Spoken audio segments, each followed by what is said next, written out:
The Golden Gems of Life, Gathered Jewels for the Home Circle by S.C. Ferguson and E.A. Allen, Central Publishing House, Cincinnati, 1884.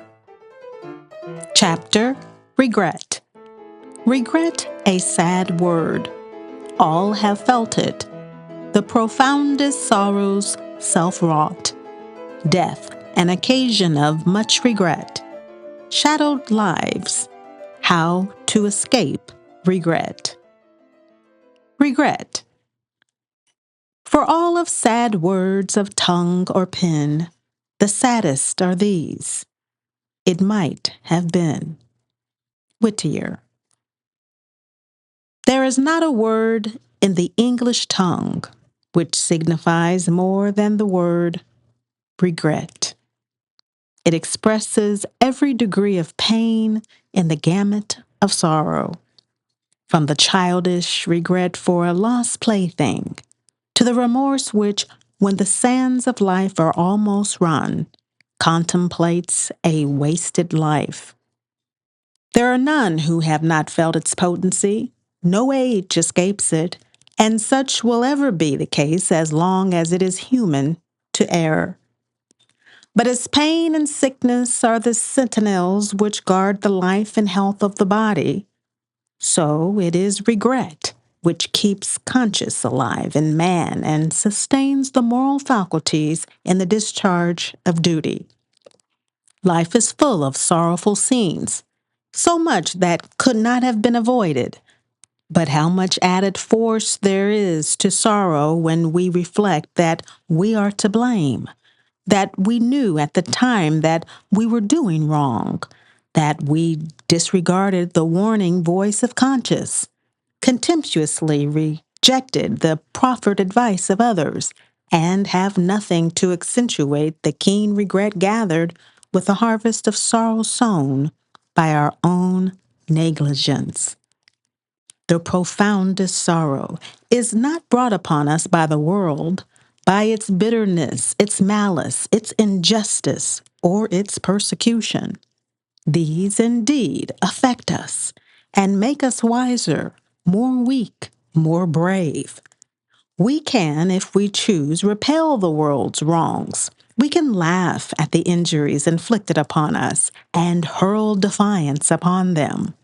Or, if we cannot command this spirit, we may patiently endure what we do not resent. But the sorrows we bring upon ourselves by our own lack of discretion, our heedless obstinacy, when regret adds its sting, then it is that we experience what real sorrow is. We cannot then repel its attacks with indifference. Regret is the heart's sorrow for past offenses, the soul's prompting to better actions. Have you ever stood by the grave of one dear to you and been compelled to remember how much happier you might have made that life which has now passed beyond your reach? Has the hasty or unkind word ever come back to you and repeated itself over and over until you would gladly have given a year of your own life to have recalled it and made it as if it had never been? Let us remember that those who are now living may soon be dead, and beware of adding to the things done that ought not have been done, the things undone that ought to have been done. Many a heart has languished for the tenderness withheld in life, but poured out too late in remorse and unavailing regret. Let us be tender to our friends while they are with us, not wait till they are gone to find out their good qualities. Let us be kind and gentle now, and not wait for regret to tell us of duty undone. The way of life is so full of occasions that call forth real regret, that it would seem that there was little danger of manifesting regret where it was uncalled for and useless. Yet such spectacles are of daily occurrence, When one has done the best he can, he should let that fact console him and not give way to causeless regret and a wish that he had done differently. Under the guiding light of the present, it is easy enough to discover the mistakes of the past, and it would be easy to make advantageous changes were we allowed to go back and commence anew in the journey of life. But alas, this is vain. What we should do is so to learn by reason of regret from the lessons of the past that we become fully fitted for the duties of the present. Regret, if deep and hopeless, becomes remorse, which settles down over the heart with a crushing weight, driving from thence all hope, unless indeed the angel of forgiveness brings consolation to the soul. There are many walking the earth whose lives are shadowed by some great sorrow, to which is added the pain of regret caused by their own heedless and inconsiderate actions. With one, it is the sorrow of a reputation gone. Some act of folly swept away the fair name founded on years of honest living. With another, it is the shadow of a grave dark and deep, which covers the form of one whom death claimed before he had redressed some wrong done, carelessly perhaps, and with no intention of lasting injury. Hasty and inconsiderate marriages cause much vain repining and regret. The happiness of life is gone. The hopes of a home, endearing companionship are fled, because hasty and inconsiderate action was taken where care and study was required.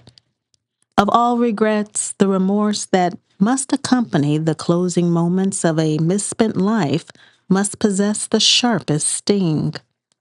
Life and its possibilities allowed to go to waste from a lack of consideration on our part. Oh, that the young would give heed to the warning voice of experience and thus escape the vain regrets of later years. To escape regret, it is necessary to form the habit of doing your whole duty and avoiding impulsive actions. Pause before you say a hasty or a cruel thing. Human life is so uncertain. Are you sure that you will have a chance to make it right before death? Will have claimed the object of your momentary anger? Tears and expressions of regret are of no avail when addressed to cold clay. Pause before doing a hasty or inconsiderate action. It may be of such a nature that you cannot undo its effects. It may embitter your whole afterlife. Reflection. Is your good angel? Give heed to her warning voice. How are you spending your life? Are you living as becomes a man, an immortal being? Are you striving to make the most of life and its possibilities? If not, be warned in time and turn from your ways. When life is nearly ended, you will think of the past, wonder at your actions, and sigh for the days of youth. They will not come to you again. Therefore, make the most of them now. Thus will you spare yourself many vain regrets, and your closing days will be days of peace.